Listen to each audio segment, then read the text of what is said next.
Hello and welcome to the InsTech London Podcast. This is Matthew Grant, one of the partners at InsTech London. This episode, Robin Merttens, another partner at InsTech London, and I are talking about algorithms and their use in insurance as part of the run-up to our next evening event on the 3rd of June in London. You can find out more about that and register for it, and also everything else that we are doing at InsTech London and our past events from our website www.instech.london. And Robin also reveals what he's been learning about the mysterious topic of psychographics. Good. Well, Robin, now that we've given a bit of a break with Brexit news, it leaves a bit more space to talk about something else. So what's on your mind just now? Top of my list right now, AI and algorithms. The more I look at insurtech and the more I look at the emergence of new products in insurance, I think that they are all dependent on a belief, a confidence in algorithms. In the same way as we're learning to come to terms with a world where you have self-driving cars which are driven off algorithms, insurers are going to have to live with algorithms that they have confidence in, that will predict what they want to predict and can build insurance products around it. And I think that throws up endless issues which I think are well worth exploring. And you mentioned AI and algorithms. You have to explain the difference between the two? No. Look, you've had a lifetime in data. That's your job. I mean, what start by helping us with the difference between what's AI, artificial intelligence, and an algorithm. I mean, where do they meet? Where do they join? Yeah, we've got an increasingly number of highly qualified people who listen to this, so let's hope we get it right. So the way I see it is AI, or artificial intelligence, is essentially the whole system whereby the analytics and the technology can take input in, it can learn about the real world, and it can start making decisions independent of the human input. So generally in insurance, that's going to come down to an underwriter or an analyst or maybe a claims adjuster. The algorithm is the piece that fits into that overall process, where essentially you're putting an input in and you're getting an output out. And humans, we ourselves run algorithms all the time. They're actually called heuristics, but for example, today it's looking pretty grim outside. We've lost the good weather, so I decided it might rain and brought an umbrella. That is my algorithm.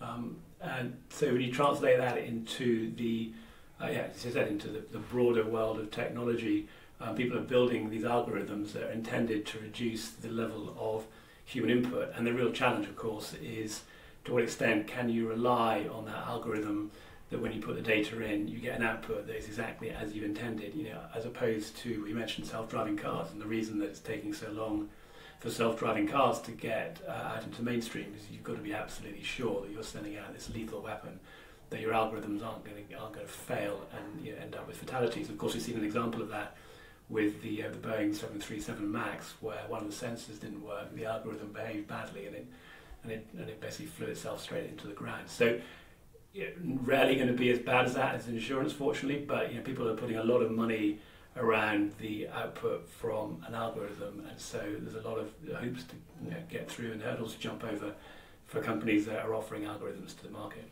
Presumably that's why it takes so long to get these things to market. I mean, we've had companies doing super smart things with AI and machine learning data in the insurance world for a few years now. But you get the impression that they are only now really getting traction. The Psychographics is a good example. They've had the tech, they've had the expertise, but presumably, and you know more about Psychographics than I do, they've had to wait the 2 or 3 years to test the tech to make sure that it really is something that insurers can hang their hats on.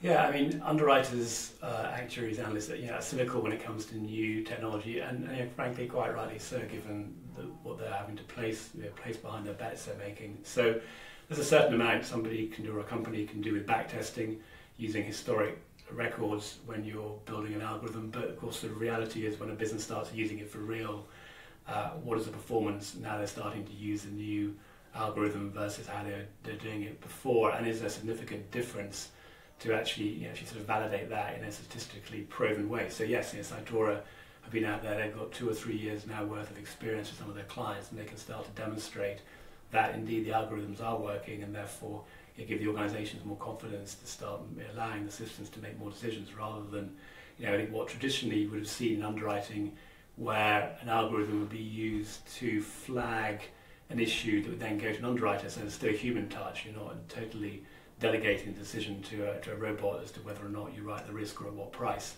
So historically there would have still been some human intervention, but the real key, of course, is how much can you remove that human intervention, because like it or not, a big element of the cost in the industry that everybody is talking about is the amount of touch points and people that get involved in it. So algorithms ultimately are a really big efficiency play, but they're also a way to sort of find edge cases or even some more fundamental issues that have been very difficult to insure up until now, or very expensive to insure, by using the analytics to identify the decisions that should be made and underwrite against those.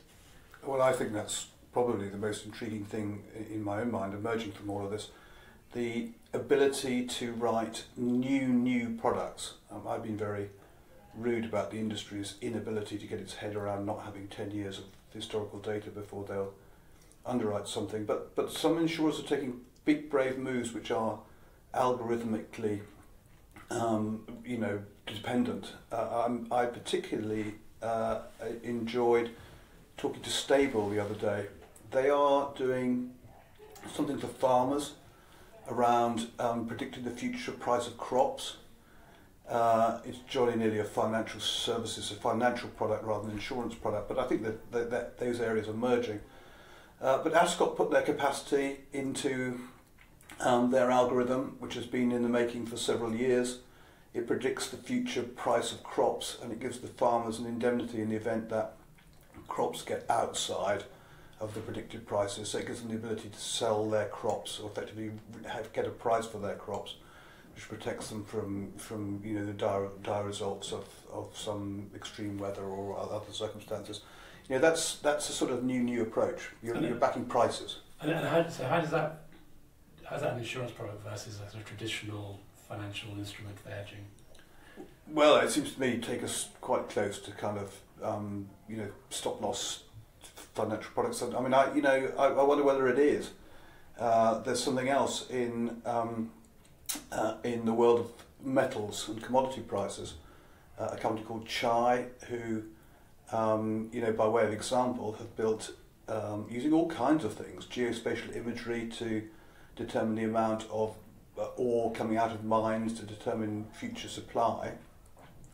But their first port of call was the hedge funds. I mean, the hedge funds have products around this. They're now saying, we've sold it to the hedge funds who do this. I wonder if insurers would be interested. I don't think there's take up at the moment, but it's hedge funds one minute, insurance companies the next. I mean, it's a very narrow divide. Well, but also it sounds like insurers are now fighting back. So we've been talking for the last 15 years about how the capital markets are starting to significantly eat into the insurance business, with $50 billion of insurance-linked securities capital out there. I think there's definitely is a chance for insurers now to come into the market and actually maybe certainly take on some of the areas that might have more traditionally been seen back in the the hedge funds. And I think it's also an example, it's back to our earlier points, of where new technology enables insurers to get into this oft talked about but rarely solved issue of the protection gap.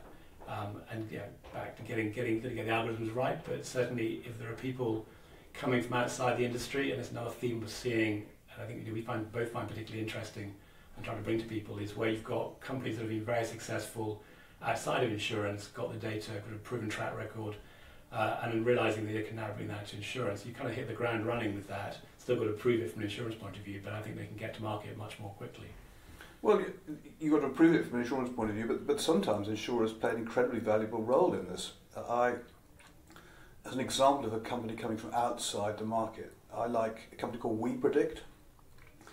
WePredict is a company that predicts the future cost of auto warranty repairs and costs. So they've taken all the data of all the warranty claims in the US for motor over a period of time and built an algorithm. Again, it took 2 to 3, 4 years before it became something that they had confidence in. They've sold it to the auto manufacturers in the US, giving them an increased ability to determine accurately the future cost of warranty claims.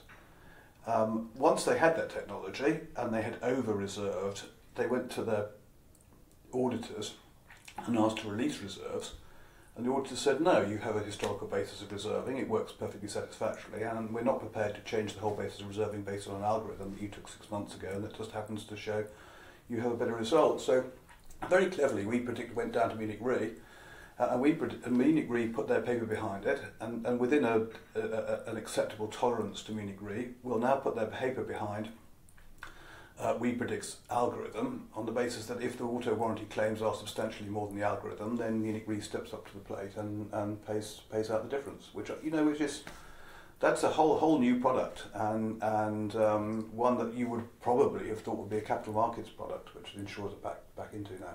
Yeah, and just another example of where somebody with the capital and the long-term thinking of Munich can really shift an industry, because if they're willing to absorb maybe not inevitable losses, but certainly potential for some losses as people learn, but be ahead of this, then they're going to benefit in the long term, and as the rest of the industry. Where are you on psychographics? I'd like to be the first to use that buzzword in an InsTech podcast.